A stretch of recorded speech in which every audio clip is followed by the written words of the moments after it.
Hello guys, welcome back to my channel. My name is Okoyemi Goddess, and if you're new here, you're very welcome. In today's video, I'll be talking about maternity benefits in the UK for people on temporary visa.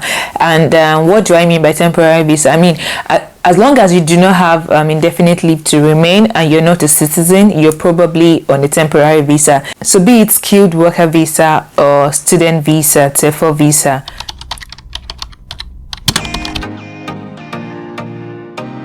So despite the fact that there are several maternity benefits in the UK for pregnant women, I would only be able to discuss the ones that are applicable to people who fall into my category or people who are students. I'm presently on skilled worker visa, just so you know. So the first on my list is actually free prescription. While I was pregnant for 10 months and even up until now, I've been entitled to free prescription. So the way free prescription works is that you get maternity exemption. So your midwife pretty much does this. So as soon as you start seeing your midwife, he or she would actually just do that on your behalf. So my midwife pretty much applied for the maternity exemption on my behalf. She only needed my email address and I think my name and my due date, I think, but you cannot always verify. So she obviously had those details already, and she just applied for that on my behalf. So when you're pregnant, for the duration of your entire pregnancy and even 12 months after your due date, so it's about your due date now, the entire pregnancy and then 12 months after your due date, you're entitled to free medical prescription. So whenever your doctor prescribes any medication, you don't have to pay for those medications. Next is actually free dental care. Even though this is free, honestly, I find it so difficult to even share with you guys, and that's because even up until now, I've not been able to access free dental care. So it is free, that is established, but getting a hospital or a dental clinic to register you is always the issue. Right from when I was pregnant and even now, I have not been able to register with a dental clinic. Whenever I call them, they would always say, oh, if you're from the NHS, or we're not taking NHS patients, we're only taking private patients. So that has been the issue. However, if you are able to find a dentist that is willing to take in NHS patients at any point in time, then you're eligible, and it is absolutely free during your pregnancy and of course 12 months after your due date. Yeah.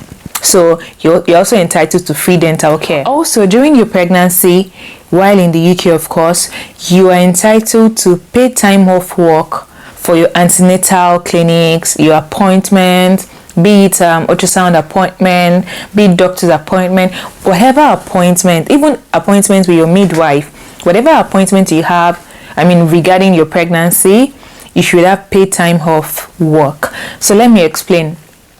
And I'm actually emphasizing on this because some employers, I wouldn't say they do not know. Some actually know, but some don't follow the protocol. So for instance, in my previous trust, the lady that was in charge of my rota then would always tell me, oh, if you have appointments, she wouldn't give me paid time off because she just does not think it is necessary. So she would always tell me that she would rather prefer me use my off duties for my appointments, because that was really convenient for them, right? But not really convenient for me. So my off duties, I would spend my off duties in the hospital, so I could have doctor's appointment, I could have some tests to conduct, whatever it is.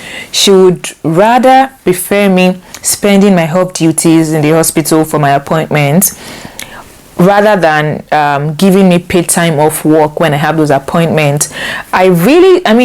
Of course, I knew that was wrong, but honestly, I just didn't want to push further and I just let it be. When I moved to my new trust, it was a different story entirely. My line manager was on top of her game. In fact, she would tell me my off duties are for me to rest. You're pregnant, she'll be resting. She'd always tell me, when you're off duty, you're supposed to be resting. And she would ensure that my appointments fall on a day I'll be working. Then during working hours, because you're entitled to pay time off work for your appointments, during working hours, she would give me about 2 to 3 hours to go for my appointment. And I remember the first time she even told me, when it's 12 o'clock, please go for your appointment, and you can resume back at 3. I remember telling her that, why do I need 3 hours for my appointment? Because I felt, I would only be at the doctor's place, say for about 30 minutes. And then she told me that, I remember the scenario she created for me. She said, okay, how long does it take you to drive down to your hospital? I told her 30 minutes. And then she told me, okay, when coming back, how long does it take? I said 30 minutes. So she said, that's already an hour, right? Let's say your appointment is due for another 30 minutes. That's an hour, 30 minutes. Okay, you would have your lunch because you're pregnant. Even if you're not pregnant, are you not supposed to have lunch?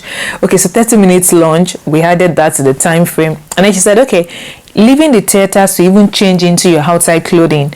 And then when you come back, changing into your scrubs, that would take maybe about 15 minutes in your each. And then by the time we added all of that together, it was almost 3 hours. So she said, yeah, I already calculated everything before I said you can go for 3 hours.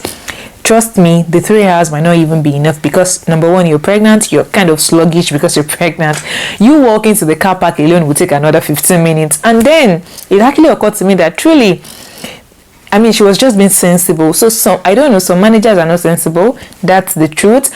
But if you find your manager to be very difficult, refer them to the gov.uk website where it is stated that you're entitled to paid time off work for your appointment. So what my manager would always tell me then to do is, like if I have an appointment for next week, I should just send her those dates beforehand so that she can prepare the rota accordingly. Okay, so about maternity leave in the UK, you're actually entitled to take up to 52 weeks of maternity leave. It's up to you to take, less than that, but you can't take more than that. So, but you're entitled to have 52 weeks, which is 1 year. So if you wish, you can actually go on maternity leave for 1 year. It's perfectly allowed. I'm presently on 1 year maternity leave. Now, as regards to the pay, that's a different story entirely. I'll definitely make a video in that regard, explaining the maternity pay in the UK. I would probably use my own institution as an example, showing you my maternity pay, the breakdown and all of that. Anyways, as regards to your maternity leave in the UK, you are entitled to take up to 52 weeks of maternity leave. It is not compulsory, it is not mandatory. You can take less than that. Nobody will force you to go on 1 year maternity leave. So a lot of people in my circle pretty much go for 9 months, 10 months, 11 months, and then 12 months. So anything between 9 months and 12 months for, the people in my circle, I wouldn't know how others do it. But as regards to maternity pay, that would be another video entirely. Also, you're entitled to paternity leave. So your partner can actually take paternity leave, and for paternity leave you're actually entitled to up to 26 weeks leave. So if you're husband, partner of a woman that just put to bed and you want to take paternity leave, yes, you're entitled to that, and you can take up to 26 weeks paternity leave, which is half of what the woman is entitled to. Is the maternity pay. You are actually entitled to the statutory maternity pay, and if you're not eligible, so there are certain criteria that will be considered to ensure your eligibility for this, like the number of months you've worked for with that employer and some other things. But regardless, even if you're not entitled or eligible for the statutory maternity pay, you would be eligible for maternity allowance. So for maternity allowance, like if you're not eligible for SMP, you would be eligible for maternity allowance, and for maternity allowance you would apply for that through job center.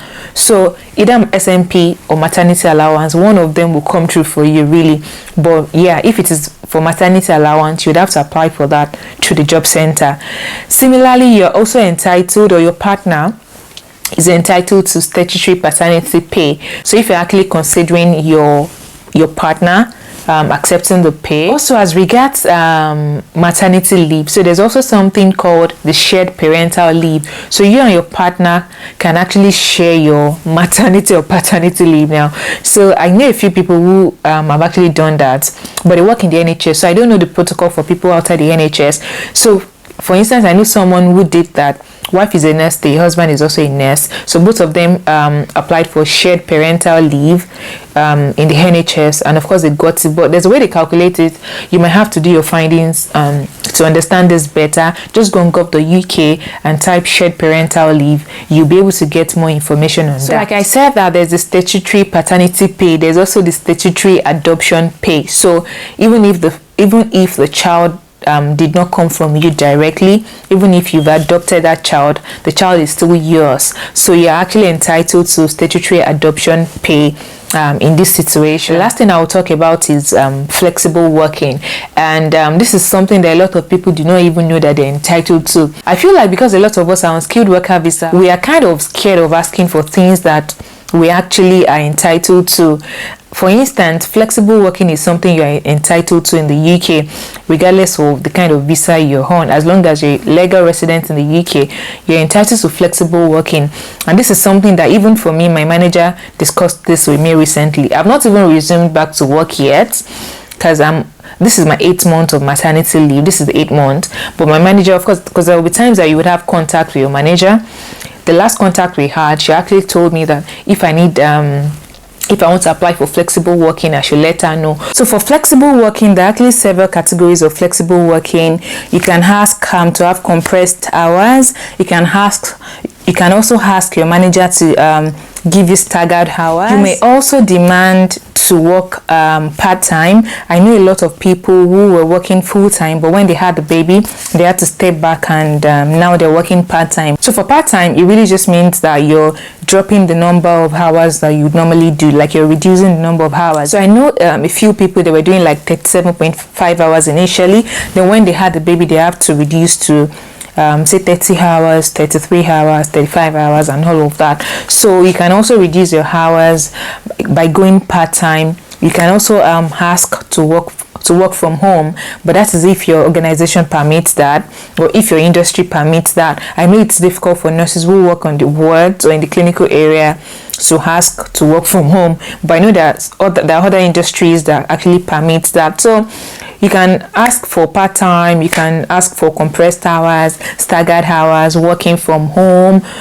You can ask for phased retirement. You can ask for flexi time. You can also ask for annualized hours. So there are several options when it comes to flexible working. Postpartum, after you've delivered your baby, or when you're resuming work after delivery. There's a lot that goes into play when you're considering flexible working. But like I said, there are several options. I remember my manager even telling me, okay, so if you don't want to do the standard 7:30 to 6 p.m, do you want to do, say, like 2 p.m. to 10 p.m? Do you want to do 12 midday to 8 p.m? Like, how do you want it? So there are several options. So it doesn't necessarily mean that you have to reduce your hours. You may just refine your working hours a bit. So if you used to start in the morning, you may want to start at midday, or if you want to be on permanent night duties. For instance, if say your partner will be going to work in the morning, you want to do night, so your partner can go to work in the morning, and then someone can be with the children at different times during the day. So I think it depends on you and what works for your family setting. But just so you know that you're also eligible or entitled to flexible working, but it is still at the discretion of your manager to permit that. But there's no harm in having that discussion with your manager. So I should also mention that when you're going into labor, like if you're hospitalized during labor and delivery, you would not pay anything when you're being discharged. So just like we know, healthcare is pretty much free in the UK, so even for labor and delivery, you are not going to pay for all of that. Anyway, so let me know in the comment section, did you actually know that you were entitled to all of these things I've mentioned? Are there other things you're still kind of worried about as a pregnant woman in the UK right now, and you're very concerned about those things? Do you have questions as regards what you're entitled to whilst you're on temporary visa? Let me know in the comment section. So if there are other benefits you may be entitled to, I will probably add them to the comments for you to read. But if you've got questions, if you've got comments, let me know in the comment section. Thank you so much for watching, and I will see you in my next video. Bye.